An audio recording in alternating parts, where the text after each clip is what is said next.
Hello, everybody. Hope everybody's okay and had a really good week. We're back. I'm Catherine, I'm Darren. and we're back with the Mudflood episode. So I think it's episode 12 of the Satan's Little Season series.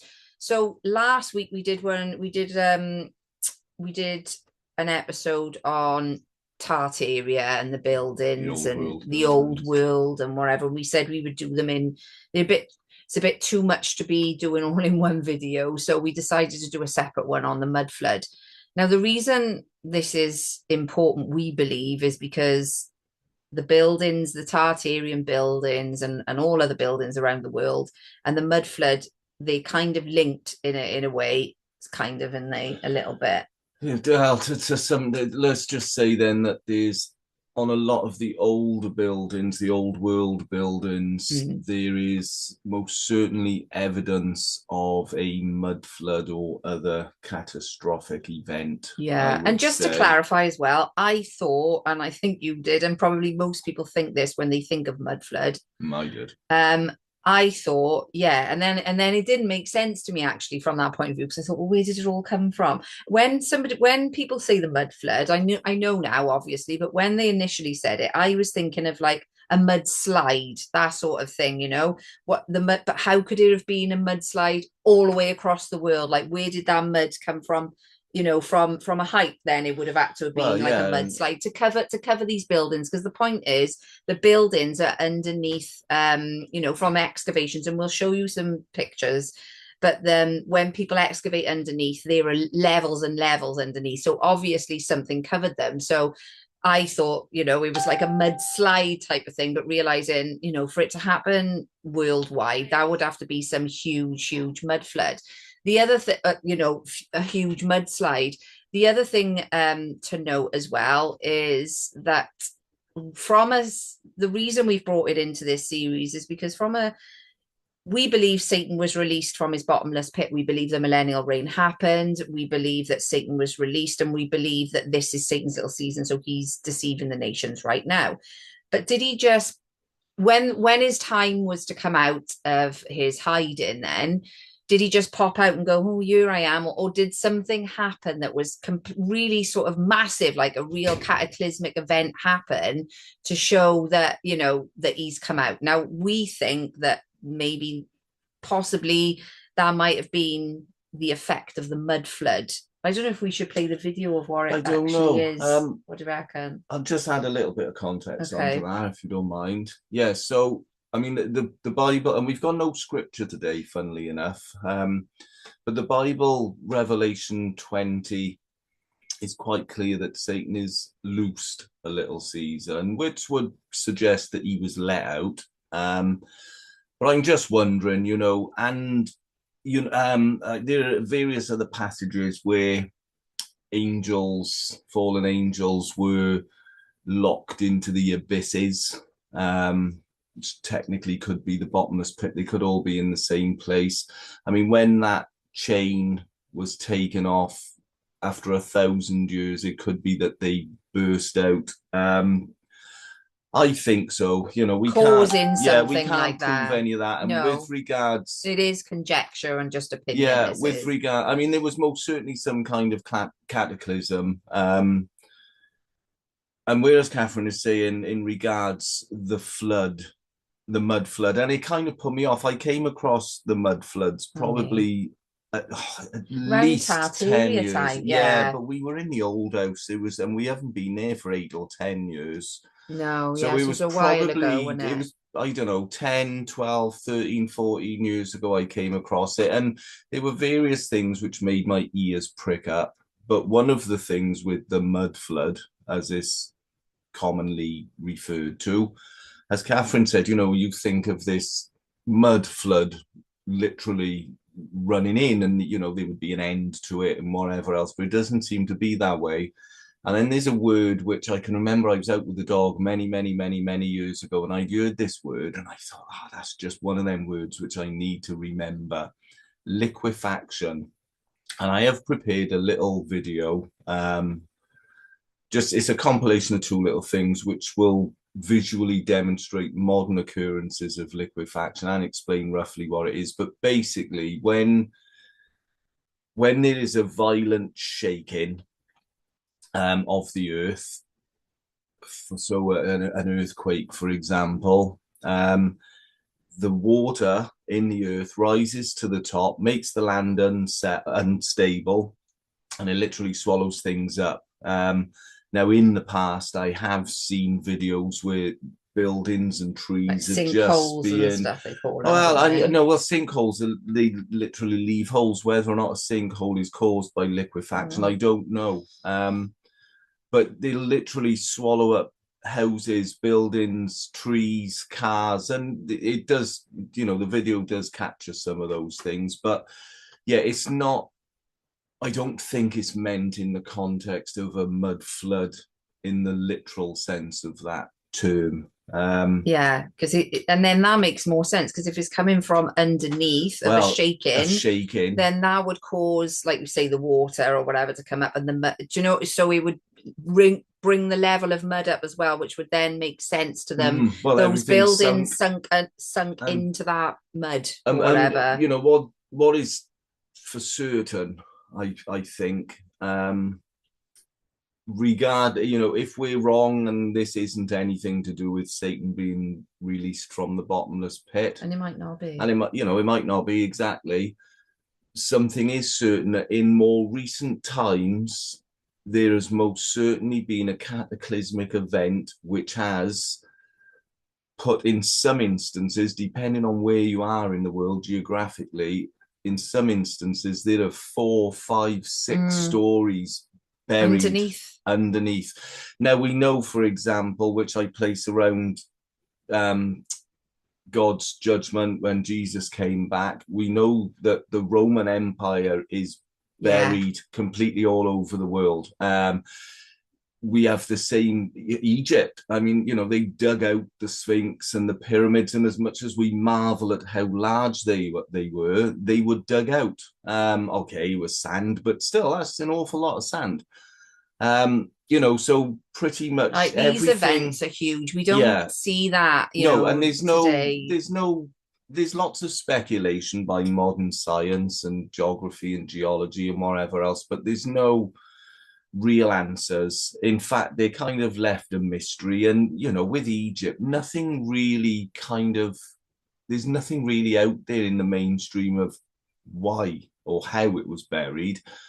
Same as Rome, okay, we've attributed it to judgment after 70 AD, but there's nothing, there's no mainstream explanation of why all of Rome, and all over the world is buried. Well, clearly, I mean, it's buried. All of the evidence speaks for itself. And similarly with this, because if these things happened at the same time, then that would make these old world buildings, which people refer to as Tartaria, much, much older, which I don't think they necessarily are. They do appear to be from a different era, in which case means that the mud flood was a separate cataclysmic event to what happened in 70 AD. Yeah. And again, there's a lot of speculation and conjecture here, and that's easy to do because there is no real mainstream explanation. We just got to look at the evidence, I suppose, like the physical evidence of what we've got and try and tie it up, I guess. That's all we can do. So, and then there are other questions which we can pose and which I've posed to myself. So was the mud flood the cause of the massive reduction in population? And like say, anyone who's seen our video on the old world buildings and anyone else's videos on the old world buildings, there's a lack of population, in the photos and stuff. So the buildings don't make sense. The size, the scale of the buildings and the infrastructure and the cities don't make sense for the quantities which were around at the time. Yeah, but that's it. If you only got 10 people there, of course. I'm exaggerating a little bit, but you get my point. So was the mud flood the cause, or did the mud flood come after, or speculation. I don't know. Should we have a look at this? So do you want to play the video first or no? What do you want to look at first? Right, well, just while we're on the subject, we'll do the video in a minute, but while I mentioned the Earth's population, I have, I mean, it's a WEF web page, which you can have a look at, and it's kind of, so we seem, so the current main consensus, there are varying views, but most people, I would say, in Satan's Little Season agree that it was somewhere around 1776 is when it happened. So the late 1700s. Now, when you look at the when you look at the population of the world, this is on the this is on the WEF. Keep going, keep going, keep going, keep going. Here. So this graph here. It won't let me. What's that done? Won't let me. Okay. So sorry guys, I can't. That's all right. Keep it by there. That's fine. So in the year zero, we're saying there's 190 million people. I mean, again, you've got to ask yourself who counted these, who kept these records worldwide. It's kind of nonsense to even suggest. Mid 14th century, 200 million people were wiped out by the Black Death. So in 1700, there was 600 million people. I mean, so for 200 million to be wiped out, we don't know what the population was, but that must have left hardly any. But the point I'm making off this graph here is saying there are 990 million people in 1800, which in the grander scheme of things, when you think we've got like 8 billion now, apparently, again, who counts them?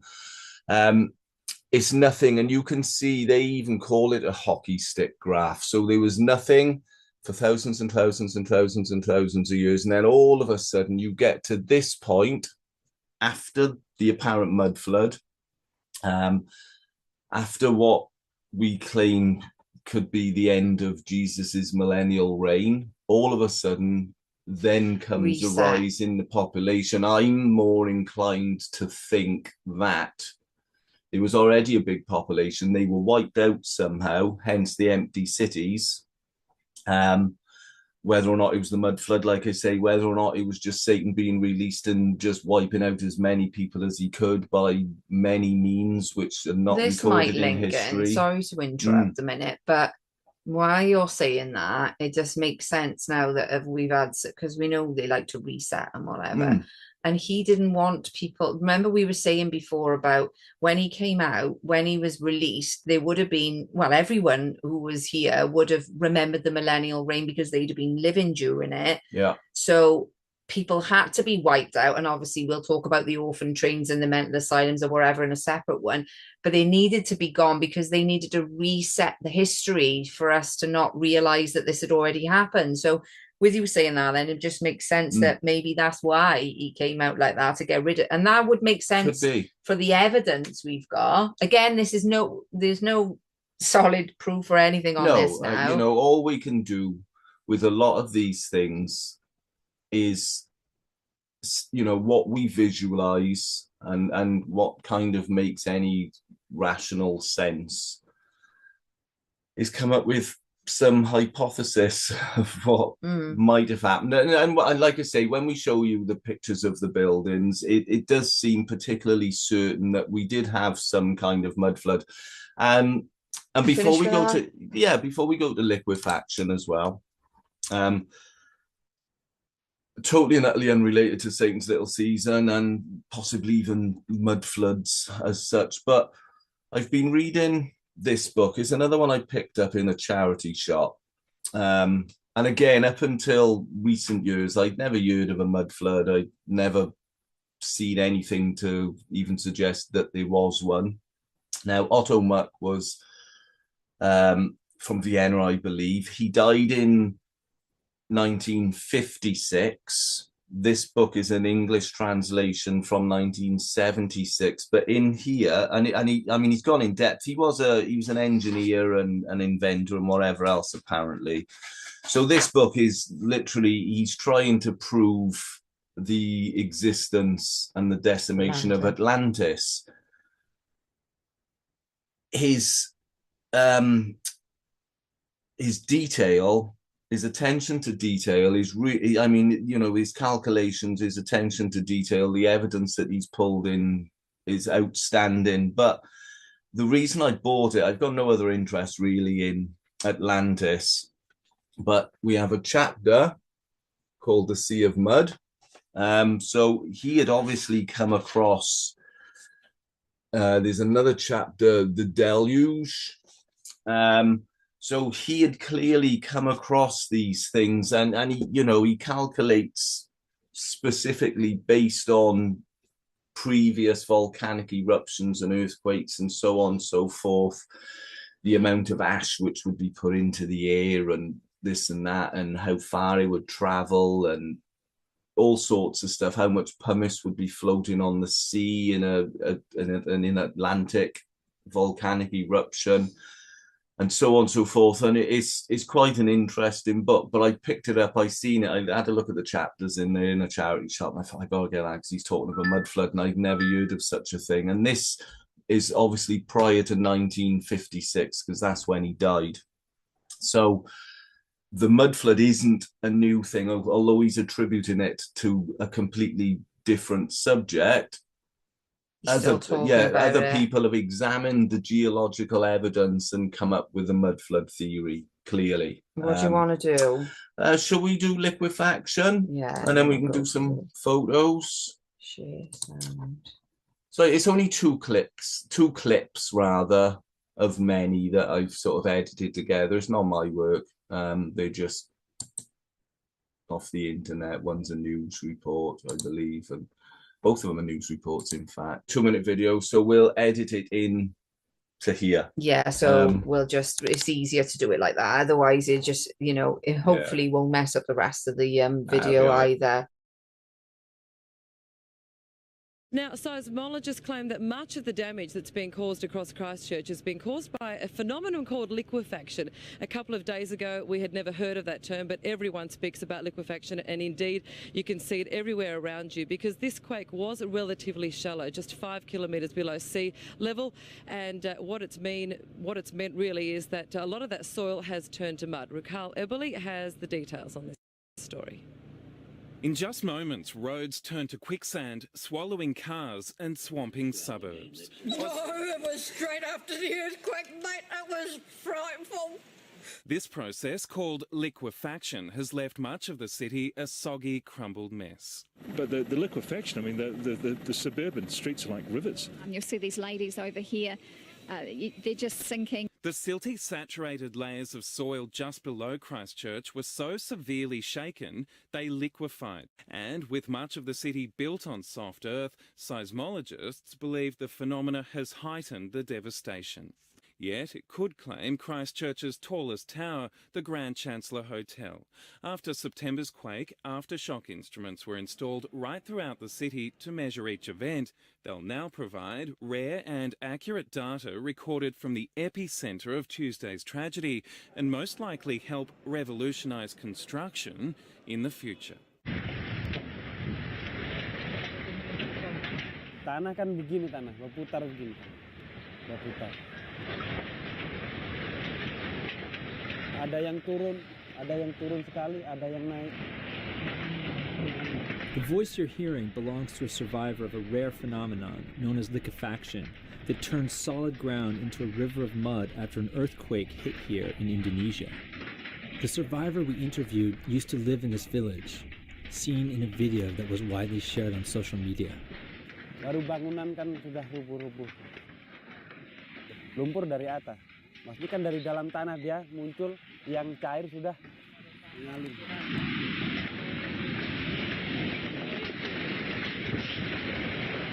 It was particularly vulnerable to liquefaction because it sits on silt deposits carried down from rivers.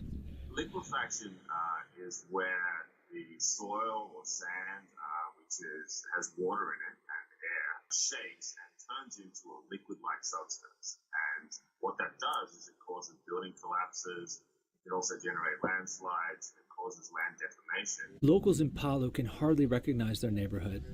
Where a survivor's house used to stand is now a cornfield that once was a mile away, but slid here like an earthen raft after the land turned to mud. And on that note, Did you enjoy the video? Yeah. Right, so here's some, are you getting the photos? Yeah. Right, so we'll photos now. And like I said, I don't think this is going to be an extremely long video in comparison to our previous ones.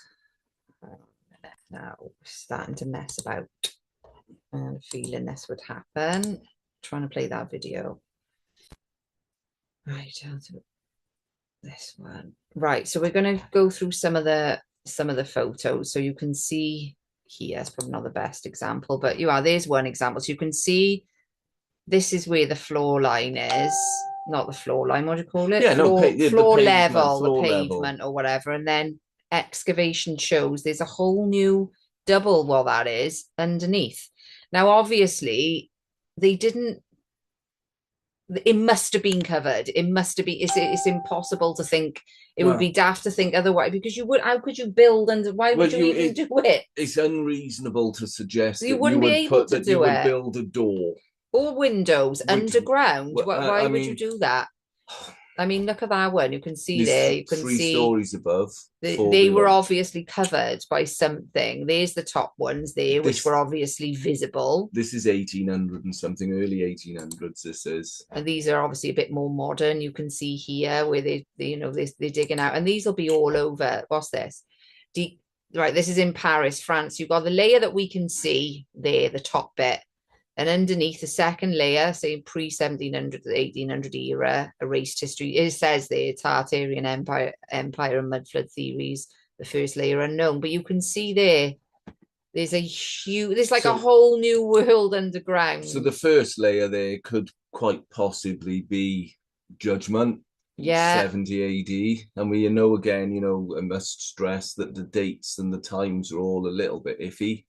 We've done a timeline video. But then, the mud flood, and there does seem to be evidence everywhere of it. But it seems to vary in thicknesses.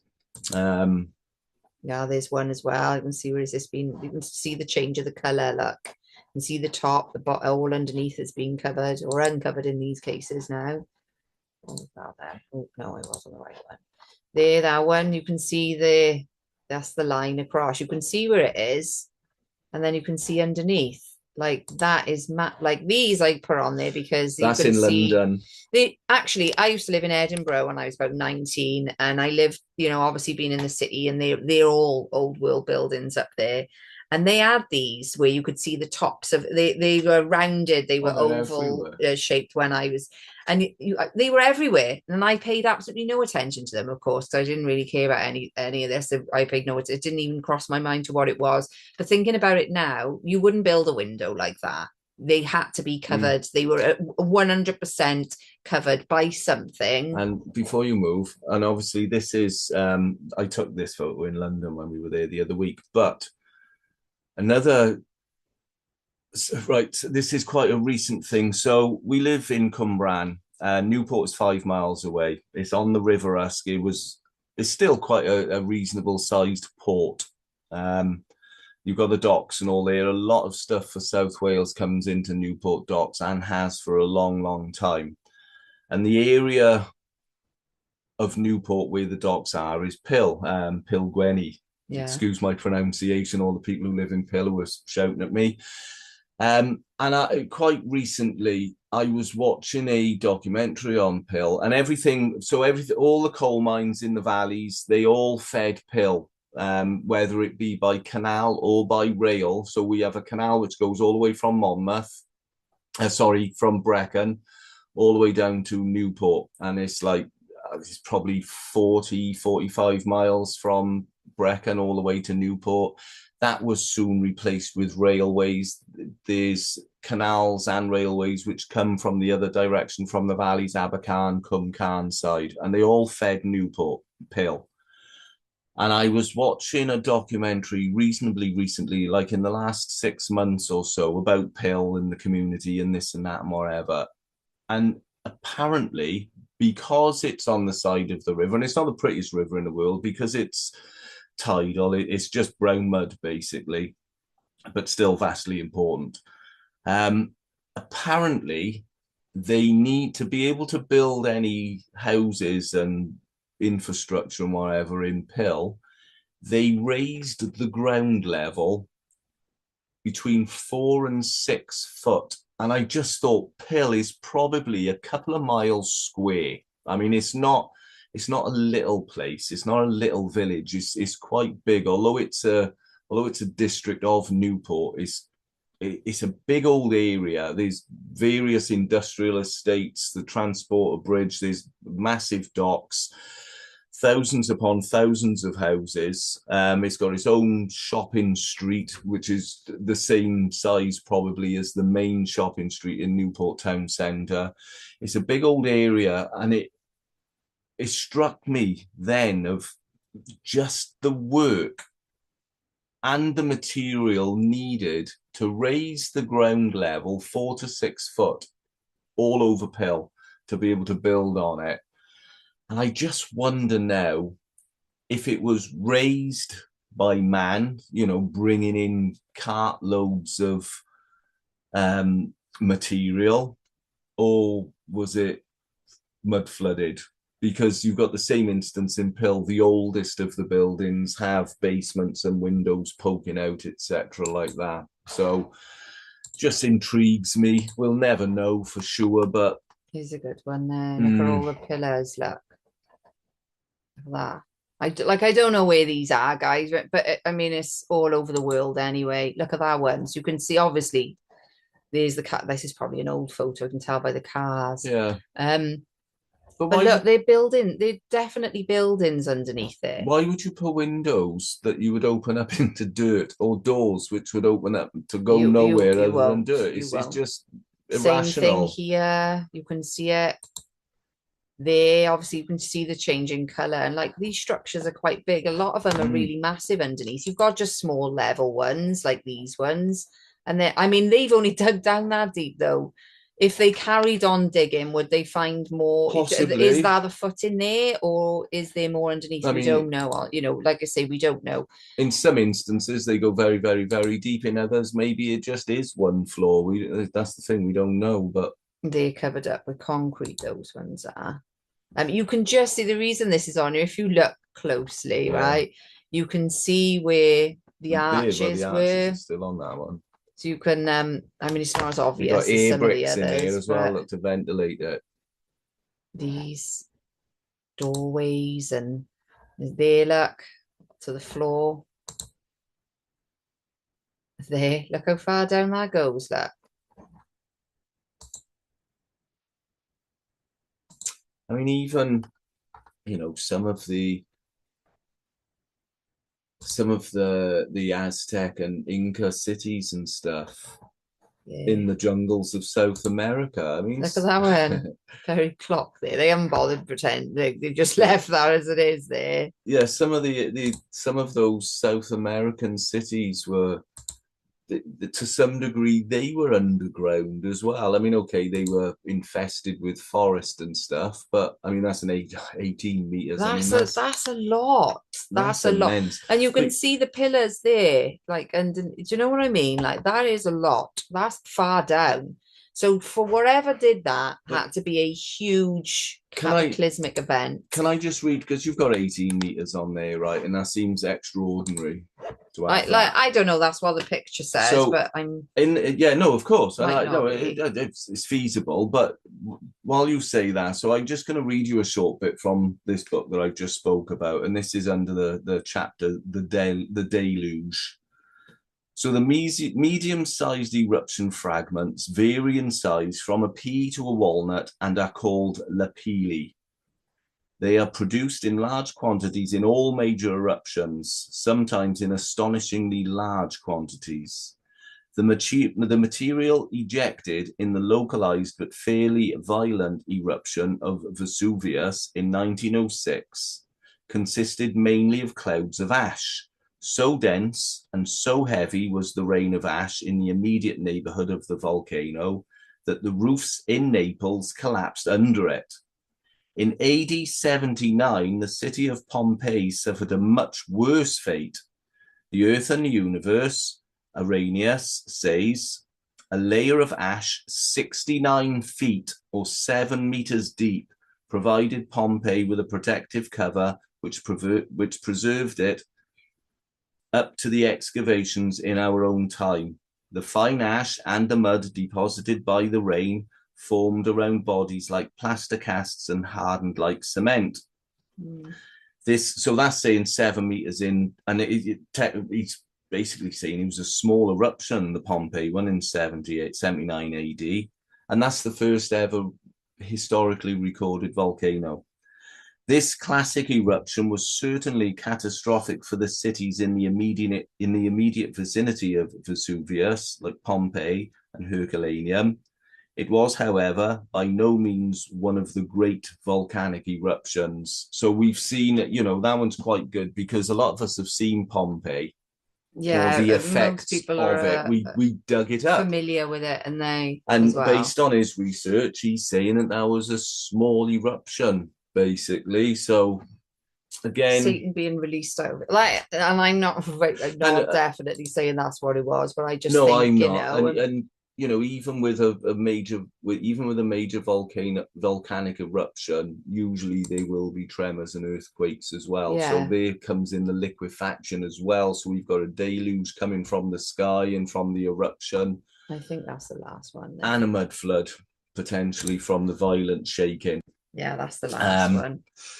So yeah, there are much better people than us putting content on the mud floods. And the more people look, the more photos and stuff we're unearthing, the more evidence we're unearthing. We've picked a small selection. We just wanted to fit it in because it's relevant, really. So we wanted to slip it in somewhere. It doesn't have to be as long as our other videos or whatever. We don't need to make it really long. It's just a point in fact, really, as something else, because we'd mentioned Tartaria, and there are lots of different things to come off Tartaria. Mudfloods is one of them.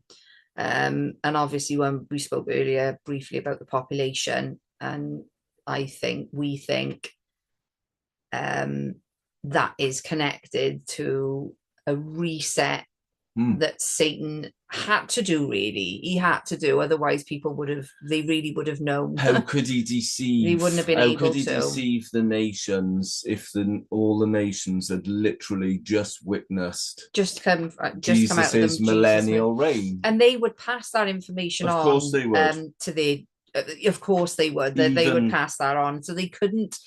It was too dangerous. If you're going to change history, you would have had to have done that, and I think that's really feasible, considering he's the main. He's the biggest.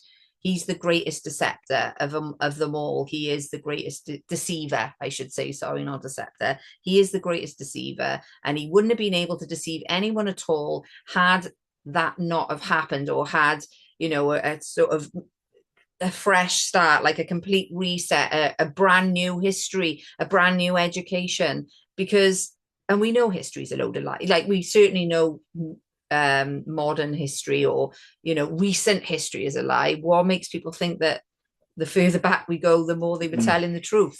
I would consider it more lies, and it is actually when you dig deeper. So we believe that's what happened there. And just to tie it in quickly, and a little teaser for the future videos. So if a vast quantity of the population were wiped out by whatever means, and the ones who remembered Jesus's millennial reign, then potentially they are the ones who were forced into the insane asylums, and they were vast also. They were, potentially. And funnily enough, when you look at the asylums, the buildings, well, that's all they had.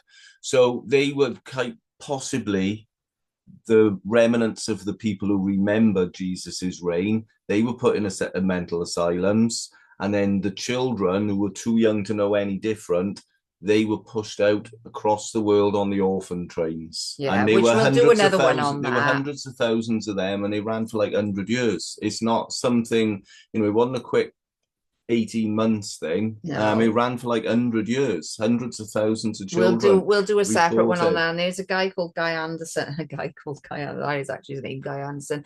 I've got one of his books somewhere.